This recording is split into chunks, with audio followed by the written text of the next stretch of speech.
सास के सलीके।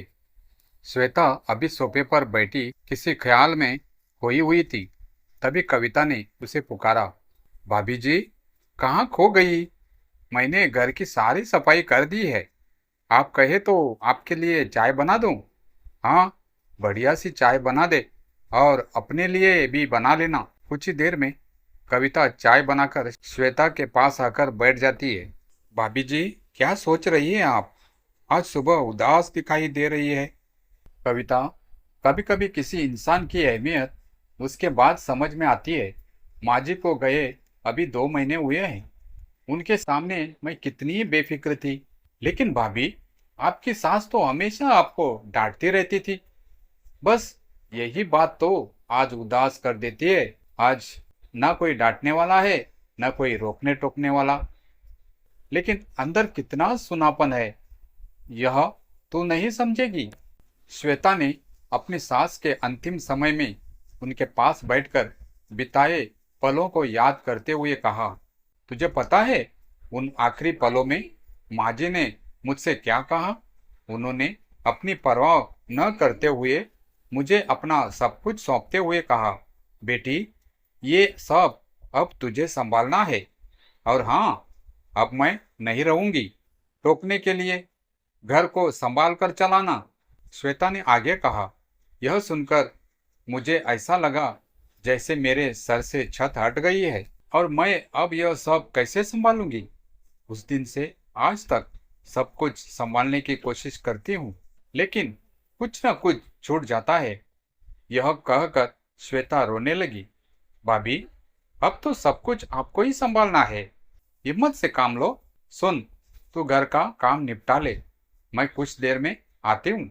श्वेता घर से निकलकर ऑटो लेकर सीधा बैंक पहुंच जाती है। बैंक पहुंचकर वह लॉकर खोलने पहुंच जाती है। वहां पहुंचकर वह अपनी सारी ज्वेलरी को छू कर देखती है, जो उसे उसके पिता ने दी थी और जो अंतिम समय में उसकी सास ने दे दी थी। श्वेता उन्हें छूकर अपनी सास को पाने का एहसास करती है। जिस ज्वेलरी को एक बार पहनने के लिए अपनी सास से वह बार बार तकरार करती थी, आज वह हमेशा के लिए उसके पास है। लेकिन उसे वह ज्वेलरी फीकी लग रही है। अभी पिछले साल ही की बात है। श्वेता ने अपने पति सचिन से कहा था, सुनो, आप माँ जी से बात करो, उनकी ज्वेलरी को सुनार को देकर मेरे लिए नए फैशन का सोने का सेट बनवा दीजिए। श्वेता, तुम्हें पता है माँ जी नहीं मानेगी। वह हमारी पुश्तैनी ज्वेलरी है। तुम कुछ दिन रुक जाओ, मैं तुम्हें अलग से एक सेट बनवा दूंगा। आज का दिन है। श्वेता के सामने लॉकर में वही पुश्तैनी सेट पड़ा था, लेकिन उसे देखकर नया सेट बनवाने के ख्याल से ही वह कांप जाती है। उसे लगा जैसे उसमें उसकी सास का आशीर्वाद शामिल है और अंतिम समय में कहे उनके शब्द, बेटी, अब यह सब तुझे ही संभालना है। इन सब बातों को सोचकर उसकी आंखों में आंसू छलक गए। उसने एक बार सभी ज्वेलरों पर हाथ फेरा, जैसे उसके बहाने अपनी सास का आशीर्वाद पाना चाह रही थी। उसके बाद लॉकर बंद करके घर आ गई। शाम को सचिन जी घर आए तो श्वेता ने उन्हें सारी बात बताई। यह सुनकर सचिन जी ने कहा, सुनो, तुम्हें क्या लगता है माँ इस घर से चली गई है? नहीं, वे अपना एक अंश तुम्हारे दिल में छोड़ गई है। अब तू कोई भी फैसला इस घर के लिए लोगी तो तुम्हारे दिल में बैठी मेरी माँ तुम्हें गलत फैसला लेने से रोकेगी। बुजुर्ग ऐसे ही होते हैं, जब तक रहते हैं हमें जिंदगी जीने की सही सलीके सिखाते रहते हैं। उनके न रहने पर वही सलीके सीखने के लिए जिंदगी भर ठोकरें खानी पड़ती है। श्वेता के काम करने का ढंग, सोचने का ढंग बिल्कुल बदल गया था। एक अलग सा बड़प्पन उसके अंदर दिखने लगा। अगले दिन सुबह जल्दी ही श्वेता उठ गई। घर में सब सो रहे थे, लेकिन वह हल्की रोशनी में रसोई में चाय बना रही थी। चाय का कप लिए वह अपनी सास की पुरानी कुर्सी पर बैठ गई। वही कुर्सी जिस पर माँ जी रोज बैठकर उसे सलाह देती थी। कभी चाय में चीनी कम, कभी पराठे का साइज बड़ा, कभी बच्चों के होमवर्क की चिंता, तो कभी सचिन के भोजन का ध्यान। आज वही कुर्सी खाली थी, लेकिन श्वेता को अब वह खाली न लगती थी। वह धीरे से बुदबुदाई, माँ जी, मैंने आपकी चुन्नी अभी तक तह करके आपके तकिए के नीचे रखी है।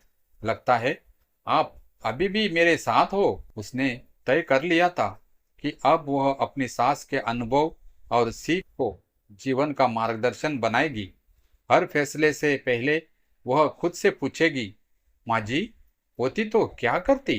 कविता अब श्वेता को पहले से अधिक सम्मान देने लगी थी। वह जानती थी श्वेता में अब कुछ बदल गया है। जहाँ पहले वह छोटी छोटी बातों पर चिढ़ जाती थी, अब वह धैर्य से सुनती थी। जहाँ पहले वह काम के बाद आराम ढूंढती थी, अब वह अपने परिवार के हर सदस्य की जरूरतें बिना कहे समझने लगी थी। रात को जब बच्चे अपनी कॉफी लेकर आए, तो श्वेता ने पहली बार अपनी सास की तरह आंखें तरेरी और कहा, गणित में इतनी गलती, चलो फिर से करो, मैं यही बैठी हूँ। बच्चे पहले तो डर गए, फिर मुस्कुराए। माँ अब दादी जैसी बन गई है, उन्होंने आपस में कहा। कुछ ही दिनों में श्वेता ने अपनी सास के अधूरे सपनों की लिस्ट बनाई। रसोई में एक छोटी सी अलमारी लगवाना, बच्चों के लिए पूजा पाठ की शिक्षा, और सबसे जरूरी, परिवार को साथ बैठकर खाना खाने की परंपरा। श्वेता ने सब करना शुरू कर दिया। सचिन एक दिन बोला, तुम तो बिल्कुल माँ जैसी हो गई हो। श्वेता ने मुस्कुराकर कहा, माँ ने जाते जाते अपने हिस्से की जिम्मेदारियां मेरे हिस्से में डाल दी है, अब निभाना तो पड़ेगा ना। कुछ दिनों बाद श्वेता ने कविता को बुलाया। कविता, ये देख, ये मेरी सास का कड़ा है। इसे पहनकर लगता है जैसे उनका हाथ मेरे हाथ में है। कविता भावुक हो उठी। भाभी, सच कहूं तो आप अब इस घर की असली बड़ी बहू लगती है। श्वेता ने नए फैशन का सोचना छोड़ दिया था। अब वह हर जेवर को अलग तरह से देखती थी।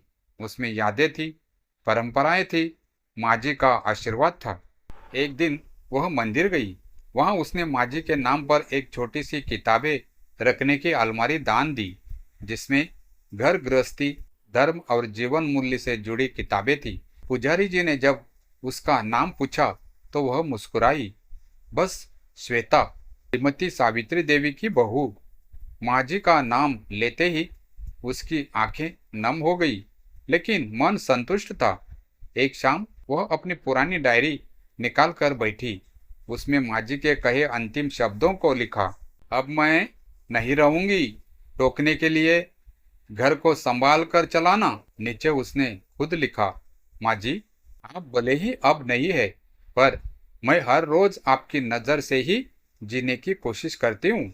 जब तक कोई होता है, हम उसकी डांट में भी अपनापन नहीं पहचानते, लेकिन जब वह चला जाता है, तब उसकी डांट, उसकी बातें, उसके द्वारा सौंपी गई जिम्मेदारियां ही जीवन का संबल बन जाती है। श्वेता की तरह शायद हम सबको कभी न कभी यह समझना पड़ता है कि बुजुर्गों का जाना शरीर का जाना है, पर उनके संस्कार, उनका आशीर्वाद और उनके सिखाए जीवन मूल्य हमारे भीतर हमेशा जीवित रहते हैं। वे चले भी जाए तो भी उनके होने का एहसास एक आशीर्वाद की तरह हमारी परछाई बना रहता है।